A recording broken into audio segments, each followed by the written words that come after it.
Hi friends, എൻ്റെ പുതിയ വീഡിയോയിലേക്ക് എല്ലാവർക്കും സ്വാഗതം. അപ്പൊ നമുക്ക് അടിപൊളി ഹെൽത്തി ആയിട്ടുള്ള ഒരു ദോശ ഉണ്ടാക്കാമേ, റാഗി ദോശ. അപ്പൊ നമുക്ക് വീഡിയോയിലേക്ക് കിടക്കുന്നതിന് മുമ്പ് എൻ്റെ ചാനൽ സബ്സ്ക്രൈബ് ചെയ്യാത്തവരൊന്ന് സബ്സ്ക്രൈബ് ചെയ്തേക്കണം കേട്ടോ. ആ ബെല്ലൈക്കൺ ക്ലിക്ക് ചെയ്തേക്കണം.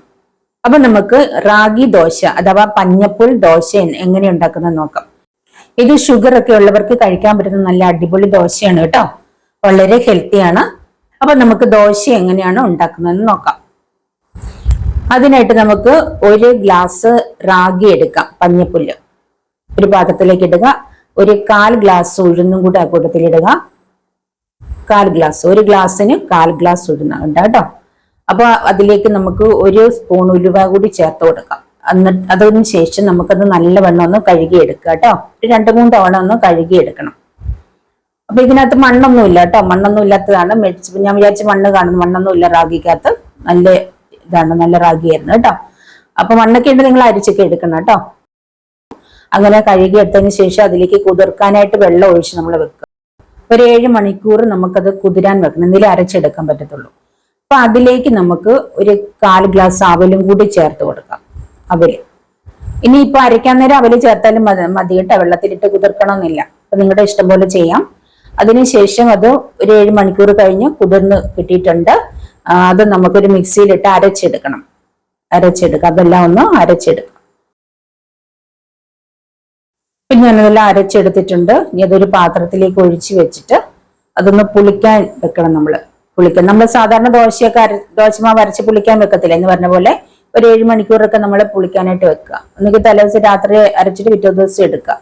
അപ്പൊ നന്നായിട്ട് പുളിച്ചിട്ടുണ്ട്. ഇനി അതിലേക്ക് നമുക്ക് ആവശ്യത്തിന് ഉപ്പ് ചേർത്ത് കൊടുക്കണം. ചേർത്ത് കൊടുത്തതിന് ശേഷം നമുക്ക് ദോശ ഉണ്ടാക്കാം കേട്ടോ. ഞാൻ തലേദിവസം രാത്രിയിലാണ് ചെയ്തു വെച്ചത്. പിറ്റേ ദിവസം രാവിലെയാണ് എടുത്തുണ്ടാക്കുന്നത് കേട്ടോ. അപ്പോൾ ഇനി ദോശ ഉണ്ടാക്കാൻ പോവാണ്. അതിനായിട്ട് ആവശ്യത്തിന് ഉപ്പൊക്കെ ചേർത്ത് നിങ്ങൾ കൊടുക്കണേ. അത് കഴിഞ്ഞ് ഒരു പാനടുപ്പ് വെച്ചിട്ട് നമ്മൾക്ക് ദോശ ഉണ്ടാക്കാം. ഞാനൊരു സാധാ ദോശയാണ് ഉണ്ടാക്കിയത്. അത് കഴിഞ്ഞിട്ട് ഞാൻ നെയ് റോസ്റ്റ് ഉണ്ടാക്കി, നെയ്യ് ഒഴിച്ചുള്ള ദോശ ഉണ്ടാക്കി കേട്ടോ. ഇതൊരു സാധാ ദോശയാണ്, നല്ല അടിപൊളി ദോശ, നന്നായിട്ട് മുരിഞ്ഞ് നല്ലൊരു അടിപൊളി ദോശ ഉണ്ടാക്കിയിട്ടുണ്ട്. നല്ല ദോശയാണ് കേട്ടോ. നമുക്കിപ്പം പച്ചരിയൊക്കെ ചേർത്ത് തന്നെ ഉണ്ടാക്കണമെന്നൊന്നുമില്ല. പച്ചരി കഴിക്കാൻ മേലാത്തവരൊക്കെ ഉണ്ടല്ലോ. അപ്പം നമുക്ക് ഇതുപോലെ റാഗി ഉണ്ടെങ്കിൽ റാഗി വെച്ചിട്ട് ദോശ ഉണ്ടാക്കാം. നല്ല ദോശയാണ്, നല്ല ടേസ്റ്റിയാണ് കേട്ടോ. നല്ല ടേസ്റ്റിയാണ്. പെട്ടെന്ന് തന്നെ ഉണ്ടാക്കിയെടുക്കാം നമുക്ക്. ഇത് കുറച്ച് നെയ്യൊക്കെ ചേർത്തിട്ടാണ് ഞാൻ രണ്ടാമതൊരു ദോശ ഉണ്ടാക്കിയത്. നെയ്യ് ചേർത്ത് ഉണ്ടാക്കേണ്ടവർക്ക് അങ്ങനെ ഉണ്ടാക്കാം കേട്ടോ. കുറച്ച് വലിപ്പത്തിൽ നെയ്യ് ചേർത്ത് ഉണ്ടാക്കിയിട്ടുണ്ട്. അതും നല്ലൊരു അടിപൊളി ദോശയായിട്ടാണ് ഞാൻ ഉണ്ടാക്കിയിട്ടുണ്ട്. അപ്പൊ ഇതെന്റെ നെയ്യ് ഇച്ചിരി കട്ടയായിപ്പോയതാണ് കേട്ടോ. അത് കേട്ടോ ചേർത്ത് നെയ്യ് ഞാൻ ഫ്രിഡ്ജിൽ വെച്ചിരിക്കുകയായിരുന്നു. അപ്പൊ കട്ടയായിപ്പോയി. അപ്പൊ അതൊന്ന് ചേർത്തിട്ട് നെയ്യൊക്കെ ചേർത്ത് നമ്മളൊരു നെയ് റോസ്റ്റ് ഉണ്ടാക്കി, ചെറിയൊരു നെയ് റോസ്റ്റ്. ഇനി നമ്മൾക്ക് അടുത്തത് ഇതിന് വേണ്ടുന്ന ഒരു മല്ലിയില ചമ്മന്തി ഉണ്ടാക്കണം അല്ലെ. മല്ലിയില ചമ്മന്തി കൂട്ടിയിട്ടാണ് ഈ ദോശ കഴിക്കാൻ നല്ല ടേസ്റ്റ് ആയിരുന്നു കേട്ടോ. അതിനായിട്ട് ഞാൻ 1 മുറി തേങ്ങ ചിരകി വെച്ചിട്ടുണ്ട്. ഒരു 4-5 ഉള്ളി പൊളിച്ച് വെച്ചിട്ടുണ്ട്. ഒരു ചെറിയ കഷ്ണം ഇഞ്ചി, 2 പച്ചമുളക്, കുറച്ച് മല്ലിയില, കുറച്ച് കറിവേപ്പില എല്ലാം കൂടെ അരച്ചെടുത്തിട്ടുണ്ട്. ഇനി ഒരു പാൻ അടുപ്പത്ത് വെച്ച് നമുക്ക് കടുക് പൊട്ടിക്കാം. അതിനായിട്ട് എണ്ണ ഒഴിച്ചു കൊടുത്ത് കടുക് ഇട്ട് കൊടുക്കാം. അതിലേക്ക് കുറച്ച് ഉള്ളി അരിഞ്ഞതും കറിവേപ്പില ഇട്ടൊന്ന് ഒപ്പിച്ചെടുക്കാം കേട്ടോ. അതിനുശേഷം നമുക്ക് ആ ഒരു അരച്ചു വെച്ചങ്ങോട്ട് ഒഴിച്ചിളക്കി കൊടുക്കാം. എന്നിട്ട് ആവശ്യത്തിന് വെള്ളം, ഒരുപാട് വെള്ളം വേണ്ടെങ്കിൽ നിങ്ങൾ കുറച്ച് വെള്ളം ഒഴിച്ചാൽ മതി കേട്ടോ. നല്ല ചാറ് വേണമെങ്കിൽ നന്നായിട്ട് വെള്ളം ഒഴിച്ച് നീട്ടി കൊടുക്കുക.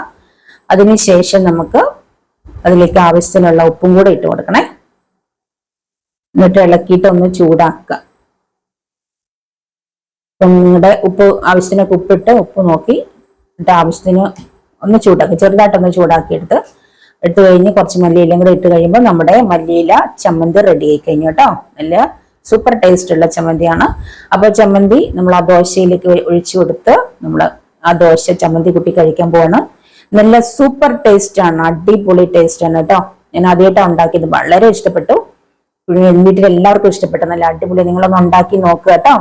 വളരെ ടേസ്റ്റിയാണ്, പെട്ടെന്ന് ഉണ്ടാക്കാൻ പറ്റും. നിങ്ങളൊന്ന് ഉണ്ടാക്കി നോക്കുക. നിങ്ങൾക്ക് ഈ ദോശ തീർച്ചയായിട്ടും ഇഷ്ടപ്പെടും കേട്ടോ. അപ്പൊ എന്റെ ഈ വീഡിയോ ഇഷ്ടപ്പെട്ടെങ്കിൽ ലൈക്ക് ചെയ്യുക, കമന്റ് ചെയ്യുക, മറ്റുള്ളവർക്കൊന്ന് ഷെയർ ചെയ്ത് കൊടുക്കുക കേട്ടോ. അപ്പൊ ഇനി മറ്റൊരു വീഡിയോ കാണുന്നവരെ ബൈ.